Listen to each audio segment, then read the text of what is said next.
We finished putting our floor in today. Well, almost. We still got some things to do, but I'm going to go ahead and let you know how we put our floor in.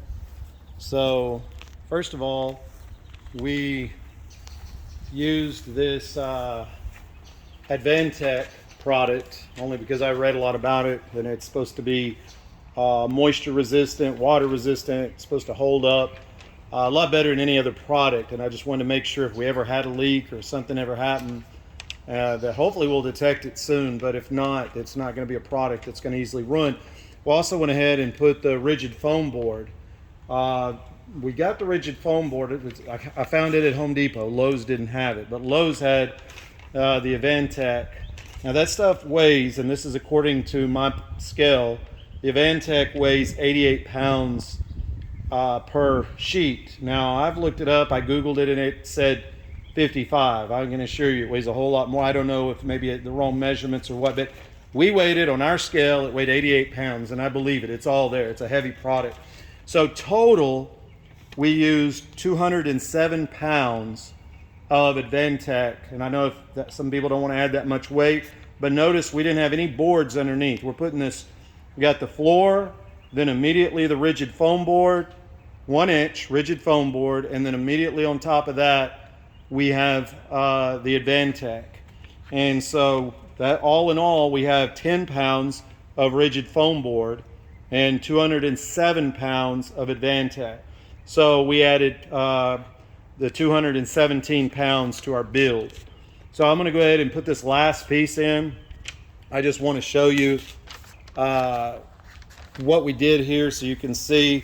Now we are going to come back. I've got to take all this out. I know it's kind of a pain, but it is what it is. We've got to take all this out because I've got seats that are coming. I ordered them from California, some really good swivel seats, and they're going to go back here behind the driver's seat. So our boys can be in those and have them a nice comfortable place to sit, but they have to be mounted metal to metal. So the floor will have to come up, but that's okay because we've got to glue it all down. I'm going to use, just so you know what I'm planning on using for that, to glue it down is the Loctite Power Grip Heavy Duty. So let me go ahead and show you me putting in this last piece. And so, last piece here, you can see here, there's nothing right now. There will be glue. I'll glue all this in, and I'll foam or seal around it.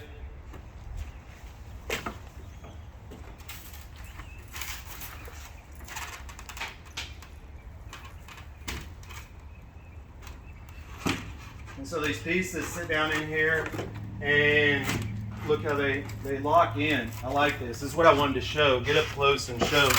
See how they have the grooves? This is another reason I went with this, because the grooves, and as each piece sits down in here, then you just work it in, and you can see how it's in. Of course, when I go to finalize this, I'm going to put some sealant down in each one of the seams, and all under here there will be sealant. Come up in here, you see I went ahead and ran my water line hot, cold. I routed out so it wouldn't be sharp edges. I took a router and round off bit, rounded that off. I know those aren't perfect cuts, but I just did it with a jigsaw and then rounded it off. All this will be filled in, so I wasn't too worried about that. Cabinets will be on top of it. I can fill that in with some kind of spray foam. Same with over here. There's going to be a water tank that's going to sit from here. There'll be a water tank right over here, so that'll sit across there. Now notice I did take these off, and I cut the width so that these will fit.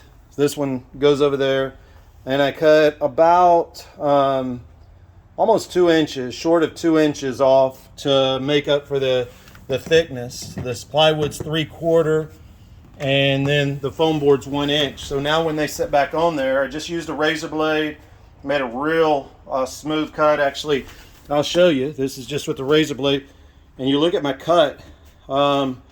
You know, actually it turned out pretty good. There's a little bit of ruggedness right there, but I could sand that off if I want to. You're not going to see it, so I'm not worried about it.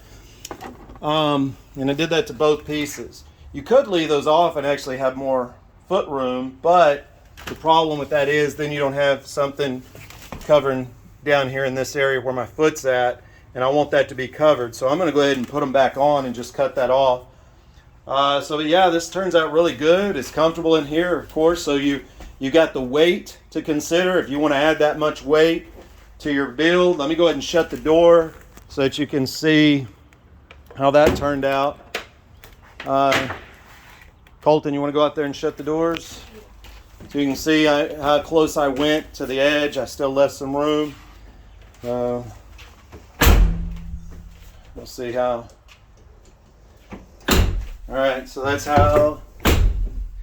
Left a pretty good gap. I'd say down here on the end about an inch. In the middle, it's more about an inch and a half. Well, let's just see. So we can, I might be wrong. Yep, inch, right at an inch and a half. So we're at an inch and a half there, and just a little over an inch down here. And so again, there's some gaps because I used my rigid foam board as my template. And of course, the rigid foam board, I just used a knife to cut it, a razor blade to cut it. Actually, this is the tool I used. And cut that. As far as making the corners, I use this, and you can make your different profiles and stuff using that. And so that's how I made my corners down there. And actually all came pretty good. I'm happy with it. It's pretty tight. Once I caulk it all up, it's going to be tight around there. I did get, like I said, I could have filled that in. I guess if I had it to do over again, could have cut a piece, but it would have been hard to work down in there, almost impossible to have connected to that groove. So again, it's going to be covered up with cabinets, not too worried about it. But yeah, that's the rigid foam board. You see the Pink Panther here, R5 value. So now I have 1 inch thickness, R5 value on the floor. You pick this up at Home Depot. You get the Avantech flooring at Lowe's. $48 a sheet, I believe, is what I paid for this. And again, it's that the weight is my only concern. It added a lot of weight, but there's no boards underneath. The foam board itself, as I said, weighed 10. So again, comments, likes, if you've got anything you want to add to this, why I shouldn't have done it this way, or I would like to hear, because I want to make sure if we ever do a second van build, I'll be able to know if I liked it after we drive around in it, but also see why y'all might say, well, that wasn't a good idea. You should have done it this way. Hey, that's good. I want to learn and hope to help other people learn as well. That this is how we did our floor in our new, oh, by the way, extended length, extended height, 2025 Ram ProMaster. That's how we put our floor in. So we did have that extended length on there. That's why you seen I have to cut the extra sheet. It took 4 sheets, and I just used a partial 13 inches off that 4th sheet. All right. Well, y'all enjoy the rest of your day. Me and Colton are going to stay busy. We're going to start putting insulation on these walls.